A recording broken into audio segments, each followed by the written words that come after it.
The GAN 356M has been around for about 3 years now, and surprisingly, it is still my main 3x3 cube.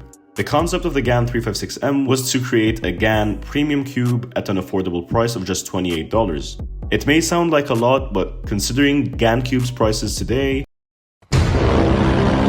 Now I got the SE version, which stands for Special Edition, and the only thing that changes was the internal colors. It has the primary internals rather than the standard black internals. I got the cheaper version, which does not include the GES springs, but the normal version offers 3 different springs to adjust it based on your turning style. With cubes evolving almost every month, it is far away from what most recent cubes offer. For example, it does not offer adjustable magnets like the WRM cubes or the Tornado V2 and V3, nor does it have any core magnets like we saw for the very first time on the GAN 11M Pro, which then proceeded to be included in the GAN 12 and the GAN 13. Different cube manufacturers are also using the ball core design like the YS3M. Don't let this fool you into thinking the 356M is not a good cube, as it still outperforms some of the most recent cubes on the market today. It has great corner cutting and it's a pretty fast cube as well. The only flaw I noticed while using this cube is that since it uses the frosted plastic, which is standard for most GAN cubes, if it wears off over time, it could get very slippery. Most flagship cubes today use a coating known as UV coating, as it drastically increases the grip and makes the cube way easier to control.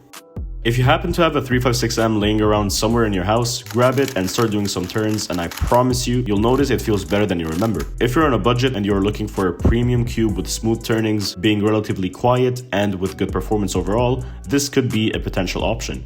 On the downside though, since speed cubes are becoming more and more advanced, some manufacturers like Moyu do offer very good cubes with more advanced options for a similar or lower price, making this cube hard to recommend for people on a tight budget, or for those who prefer more futuristic cubes. We've seen the RS3M dominate the market for about a year, as it was and still is one of the best budget cubes on the market. That is because it offers so much for such a low price.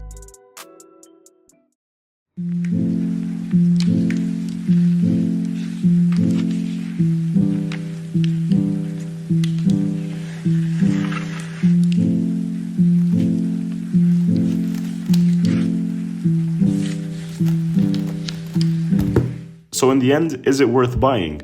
Well, there is no real and direct answer to that. If you want to go ahead and add it to your collection, go ahead and grab one. If not, maybe consider getting a more advanced cube. It is, however, the best sort of budget cube from GAN so far. I still use it today, while I also tried some other more advanced cubes, and I have to say it does not let me down. However, I am expecting to move from it, as I tend to change my main cube after 4 to 6 months, but it is definitely one of my favorite feeling cubes, so it is not uncommon to favor some older cubes over new ones.